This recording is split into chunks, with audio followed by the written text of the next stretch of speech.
Hello students, my name is Vikas Kumar Singh, I am your G educator. और आज के इस वीडियो में मैं आप लोगों को बताने वाला हूं, देखो आईबीएस क्लर्क का आप लोगों का नोटिफिकेशन जारी हो चुका है और आज हम इसी के बारे में बात करने वाले हैं। कुछ आप लोगों को मैं फॉर्म फिलिंग और बाकी सारी चीज़ें बताने वाला हूँ। देखो आईबीएस के यहाँ पर ये नोटिफिकेशन आउट हो चुका है। ओके, एक सेकंड मैं बस यहाँ पर लिखने की थोड़ी सी वो कर लूँ। हाँ ठीक है, देखो आईबीएस का नोटिफिकेशन आ चुका है। आईबीएस क्लर्क की अच्छी खासी वैकेंसीज हैं, आप लोगों की जॉब जरूर लग सकती है इसमें। अगर आप लोग अच्छी खासी तरीके से फॉर्म फिलिंग करते हो और उसके बाद पेपर देते हो तो आप लोगों की जॉब जरूर लग जाएगी। चलो बात करते हैं देखो इसके बारे में पर्टिकुलर कुछ चीज़ें जो आप लोगों को जरूर बतानी चाहिए। देखो सबसे पहले अगर हम बात करें यहाँ पर तो देखो यहाँ पर बैंक्स के बारे में दिया गया है। ये बैंक्स हैं, ये जो पार्टिसिपेटेड बैंक्स हैं, मतलब bank of Baroda, Canara bank, Indian overseas bank, UCO bank, ये सारी बैंक्स इस बार इसमें पार्टिसिपेट कर रही हैं। ऑलमोस्ट यही बैंक्स होती हैं, ठीक है, ये जो बैंक्स इसमें पार्टिसिपेट करती हैं। अब हम बात करते हैं देखो इसकी वैकेंसीज आप लोगों को आखिरकार फुलफिल कैसे करनी। देखो जो क्लर्क की वैकेंसीज होती है ना, क्लर्क की वो जितनी भी वैकेंसीज होती हैं क्लर्क की, वो सब स्टेट वाइज होती हैं। मतलब आपके स्टेट में इन सब के अंदर कितनी वैकेंसीज दी गई हैं ये देखना है आप लोगों को, और उसके हिसाब से आप लोगों को इसमें फॉर्म फिलिंग करनी है।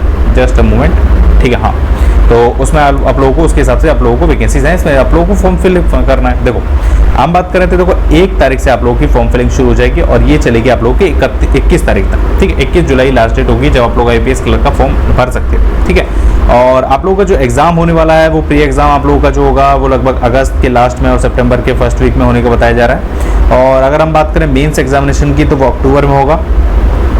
और जो अलॉटमेंट मिलेगा, मतलब आप लोगों को कि मतलब फाइनल रिजल्ट के बारे में बात करें तो वो आप लोगों का अप्रैल अगले साल में आ जाएगा, ठीक है। क्योंकि देखो पीओ का भी रिजल्ट साथ में आता है तो इसीलिए पीओ की वजह से थोड़ा सा ये डिले हो जाता है। मतलब पीओ क्लर्क साथ में रिजल्ट निकाले जाते हैं तो इसलिए थोड़ा सा डिले आप मान सकते हो कि मतलब आप, लेकिन हाँ अप्रैल में आप लोगों का रिजल्ट आ जाएगा, ये कन्फर्म है, ठीक है। चलो आगे बढ़ते हैं। देखो कुछ चीज़ें जो आप लोगों को जरूर बतानी चाहिए। देखो एज रिलैक्सेशन के बारे में, तो ये आप लोग अगर जानना चाहते हो तो मैं इसके ऊपर डिटेल वीडियो आप लोगों के लिए बना दूंगा जहां पर आप लोगों को अच्छे से समझ में आएगा कि आखिरकार एज रिलैक्सेशन कैसे लेते हैं, ठीक है। आप इंपॉर्टेंट बात करते हैं कि आखिरकार कैसे होगा। बहुत सारे लोग ऐसे होंगे जो पहली बार एग्जाम दे रहे होंगे। देखो अगर आपको नहीं पता है तो देखो पहली बार जो एग्जाम दे रहे हैं, प्री एग्जाम होता है और एक मेन्स एग्जाम होता है। 2 फेज होते हैं इसके, क्लर्क एग्जाम के 2 फेज होते हैं, प्री और एक होता है मेन्स, ठीक है।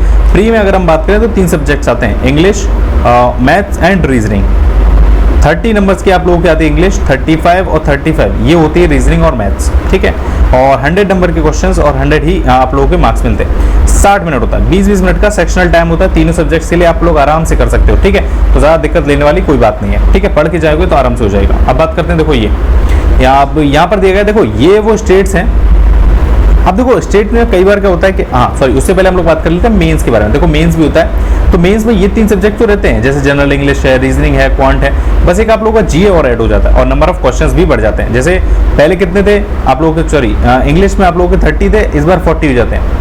और रीजनिंग और मैथ्स में आप लोगों के 35 हुआ करते थे, लेकिन यहाँ पर 50-50 हो जाते हैं। और आपके नंबर पर टाइमिंग्स भी बढ़ जाती है, ठीक है। तो आप लोगों को ये चीज़ भी जरूर ध्यान रखिएगा। बाकी देखो बात करते हैं कि कहाँ पर इसकी वैकेंसीज हैं। देखो ये सारी स्टेट्स हैं जहां से आप लोग फिलअप कर सकते हो। अब बहुत सारे लोग कहते हैं कि क्या सर हम लोग किसी और स्टेट से फॉर्म भर सकते हैं? बिल्कुल भर सकते हो। जैसे मैं आप पर्टिकुलर बताऊं तो मैं उत्तर प्रदेश में रहता हूं। अब मुझे अगर लगता है कि किसी और जगह पर, जैसे मैं बात करता हूँ राजस्थान में, अगर मुझे वैकेंसी ज़्यादा लगती है तो मैं वहाँ से भर सकता हूँ। लेकिन बात वही रहती है कि आपको प्री एग्जाम के लिए वहाँ पर जाना पड़ेगा, मेंस के लिए वहाँ पर जाना पड़ेगा और फिर जॉब भी उसी स्टेट में करनी पड़ेगी, मतलब मैंने राजस्थान में ही रेट करनी पड़ेगी। लेकिन हाँ, जब भी आप लोग ऐसे फॉर्म फिल करें ना तो उसमें एक चीज़ जरूर देखिएगा कि आप लोगों की जो लैंग्वेज है ना वो सेम होनी चाहिए, मतलब वो आपको आनी चाहिए। जैसे मैं अगर यहाँ पर फॉर्म भर देता हूँ तमिलनाडु से, तो अगर अब मान लीजिए वहाँ पर मुझे पोस्टिंग मिल गई तो मुझे तमिल बोलना आना चाहिए। मतलब मुझे अगर तमिल आती होगी तभी मैं वहाँ पर सर्वाइव कर पाऊंगा।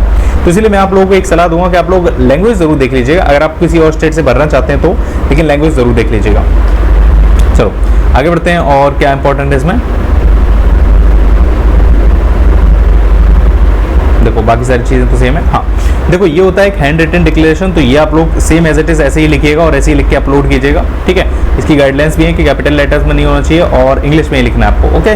और खुद लिखना है, किसी और से मत लिखवाना, ओके। और आप लोगों को क्या पता होना चाहिए, देखो ये है हमारी वैकेंसीज की डिटेल्स। मतलब आप लोग जब फॉर्म फिल करोगे तो आप लोगों को वैकेंसीज लिखनी पड़ेगी, मतलब आपको कौन सी बैंक की प्रेफरेंस ऊपर रखनी है, किस बैंक की नीचे रखनी है, तो वो आपको भरनी पड़ेगी। अब देखो इसमें मैं आप लोगों को अपनी स्टेट के हिसाब से बताता हूँ। जैसे मैं रहता हूँ उत्तर प्रदेश में, तो मैं आपको उत्तर प्रदेश के हिसाब से बताता हूँ। देखो कहाँ गया, देखो ये हम बात करें उत्तर प्रदेश के बारे में, तो देखो यहाँ पर क्या है सबसे ज़्यादा वैकेंसीज अगर मैं देख रहा हूँ तो देखो टोटल वैकेंसी जो है ना वो है 674, ठीक है 674। ओके जूम करके दिखा देता हूँ, देखो हाँ आप दिख रहा होगा, ठीक है 674 यहाँ पर वैकेंसीज हैं। अब हम बात करें देखो सबसे ज़्यादा वैकेंसीज किस में है, तो ये रहा पंजाब नेशनल बैंक में यहाँ पर मैं लिख नहीं पा रहा हूँ, लेकिन पंजाब नेशनल बैंक में 400 वैकेंसीज हैं। उसके बाद सेंट्रल बैंक ऑफ इंडिया में 229। उसके बाद जो वैकेंसीज मुझे दिख रही है पंजाब एंड सिंध बैंक में और फिर है बैंक ऑफ इंडिया में। देखो अब जिन बैंकों में वैकेंसीज नहीं दिख रही है इसका मतलब ये नहीं कि वहाँ वैकेंसीज नहीं है, वहाँ वैकेंसीज अभी डिक्लेयर नहीं की गई हैं। देखो अभी ये प्रोसेस लंबा चलता है, मतलब अभी आप लोगों का फॉर्म निकले हैं, प्री एग्जाम होगा, मेंस एग्जाम होगा, तो तब तक ये बढ़ जाती है। तो आप लोग उसके अलावा जितनी भी होंगी ना उन सबको एक लाइन से लगा दीजिएगा, मतलब जैसे bank of Baroda, bank of Maharashtra, central bank, इस तरीके कैनरा बैंक, तो आप लोग एक लाइन से लगा देना। ऐसा नहीं है कि उनको भरोगे नहीं, आप नहीं भरना जरूर, क्योंकि उनमें वैकेंसीज बाद में हो सकता है डिक्लेयर कर दी जाए। क्लियर है? तो ऐसा मत करना कि भरना ही नहीं, भर देना लेकिन बाद में डिक्लेयर कर दी जाएंगी, तो तब आप लोगों के लिए लगा दी जाएंगी। क्लियर है आप लोगों को? चलो, तो देखो इतनी सारी चीजें हैं, इसके अलावा तो और कोई खास चीज़ है नहीं आप लोगों को जो आप लोगों को बताना चाहिए। देखो अगर यहाँ तक आप लोगों को कोई दिक्कत परेशानी इसमें आ रही हो, ठीक है, फॉर्म भरने में या कोई भी दिक्कत परेशानी किसी और चीज़ में, हाँ ये पे आप लोगों के एग्जाम सेंटर है, ये आप लोग अपने अपने हिसाब से देख लीजिएगा, आपको अपने स्टेट के हिसाब से, ठीक है। अब यहाँ पर कोई अगर आप लोगों को दिक्कत परेशानी अगर किसी चीज़ में आ रही हो तो आप लोग नीचे कमेंट करके जरूर पूछिएगा, ठीक है। बाकी रेगुलर आप लोगों को वीडियोज़ यहाँ पर मिलती रहती हैं, तो आप लोग चैनल को सब्सक्राइब जरूर कर लीजिएगा। तो मेक श्योर आप लोग एक लाइक जरूर करके जाएगा। Thank you so much for watching, मिलते हैं नेक्स्ट वीडियो में।